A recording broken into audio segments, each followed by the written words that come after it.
கோவிலுக்கு போயிட்டு லஞ்ச் வந்து வெளிய தாங்க சாப்பிட்டோம். அன்னைக்கு ஈவினிங் கிராவிங்கா இருக்கு அப்படின்னு சொல்லிட்டு வீட்டுக்கு வந்ததுக்கப்புறம் ஈவினிங் வந்து கொழுக்கட்டை சாப்பிடலான்னு ஹஸ்பண்ட் சொன்னாங்க. சரி கொழுக்கட்டை பண்ணலாமேன்னு சொல்லிட்டு கிச்சனுக்கு போய் பார்க்கும்போது கொழுக்கட்டைக்கு மாவு இல்லங்க. சரி இருக்கிறத வச்சு ட்ரை பண்ணலாமே அப்படின்னு சொல்லிட்டு ட்ரை பண்ற ரெசிபி தாங்க.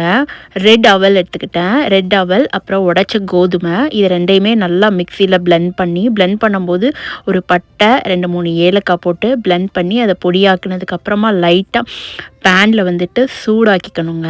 சிம்ல வச்சுட்டே லைட்டா வறுக்கணும். அப்புறம் தேங்காய் பூ அதில ஆட் பண்ணிட்டு, இந்த இதமான சூட்லயே கொஞ்ச நேரம் தேங்காய் பூ மெல்ட் ஆனதுக்கு அப்புறமா சிவப்பு அவல், கோதுமை, அப்புறம் தேங்காய் பூ எல்லாமே சேர்ந்து ஒரு வாசனை வரும். அருமையா இருக்கும். நான் இன்னைக்கு கருப்பட்டிய கொஞ்சமா தண்ணீல கரைச்சு தான் ஆட் பண்ணியிருக்கேங்க. அப்படியே உருண்டை போட்டுறலாங்க. உருண்டை போட்டு இட்லி தட்டில வச்சு அவிச்சு எடுத்துட்டோம் அப்படின்னா, கொழுக்கட்டை சாப்பிட்றதுக்கு அவ்வளோ சாஃப்ட்டா இருக்கும். நீங்க அவிச்ச உடனே வீடே மணக்குங்கிற மாதிரி நெக்ஸ்ட் டே கூட கொழுக்கட்டை சாஃப்ட்டா இருக்குங்க.